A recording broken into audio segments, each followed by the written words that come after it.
is the busted-ass early-age Vanhiem Berserker build. It wins you games! This part is the core of the build. It's the key interaction. This part is the secondary part of the build. It covers your weaknesses.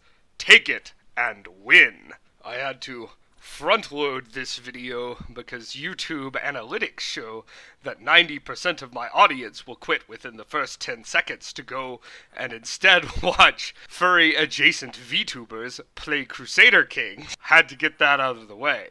And I'd also like to get this build video out of the way because it has been sitting like a concrete brick on top of other concepts I'd like to talk about. It's a lot easier to talk about those other concepts if you know the good meta concept. And what's good in the meta is this blood bond Barkskin Berserker build. Part 1. How it do. How this blood bond berserking strat works for you is that when one of your guys gets hit, as demonstrated, it triggers blood bond, which distributes the damage among the rest of your guys. This means that they all will trigger berserk, going berserk. In the case of the Vanhiems, berserk +5. That berserk value adds on to their natural protection at the very end of the natural protection calculation. What does that mean? It means that their Barkskin will happen first, so that's 10. Then their berserk will add to the Barkskin. That will be their natural protection. It combines not perfectly with regular protection. The prot calculation is a big fucking mess that I don't want to go into.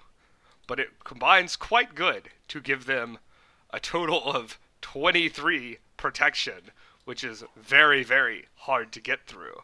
Then they simply chop everything up and never rout. Fire, shock resistance, and magic weapons are simply there to cover their weaknesses. Fire shock resistance means that your Barkskin will not leave you horribly vulnerable to fire damage, which could easily blow you up. And the magic weapons means that you cannot be outplayed hilariously simply by ethereal strategies. So, they are covering the weakness of the part. 2. Why it good? Well, for one, that high prot value is above the pay grade of most indies, especially once your berserk is triggered.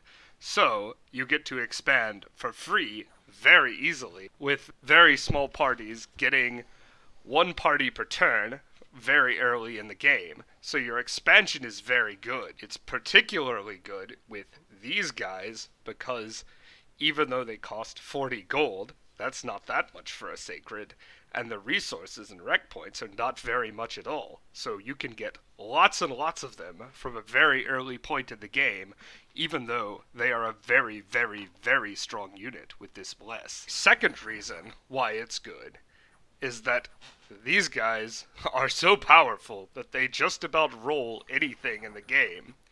Although I've blessed these cavalry with a quite competent stat bless that would normally be quite good, they simply flop over to equal numbers of the van here.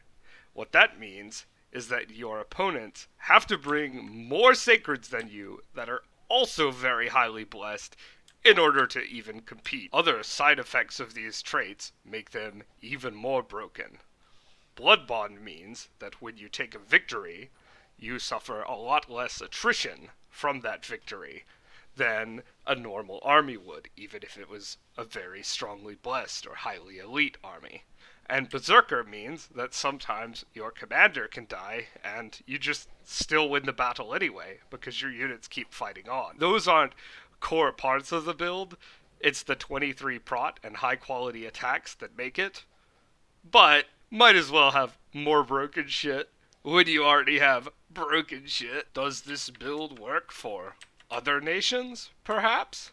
Yes, it does. When you have these boys, this build has been proven to work, although of course the Abyssians do not need fire shock resistance, as they have native fire resistance and don't care about the downsides of Barkskin.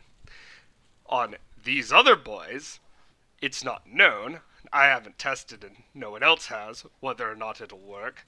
But hey, give it a try. You might win a game or two. Or not. I don't know. I was too lazy to find out. Now you know the build. What makes the build work.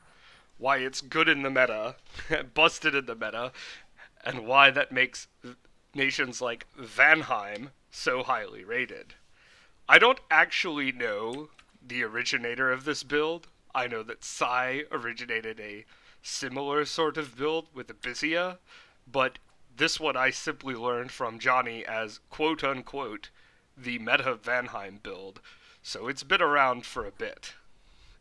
But now that you know it, you can prepare for it by banning Vanhiem from all of your early age games, or simply taking it, running people over, and starting with 2 caps if they don't take your word and ban Vanhiem.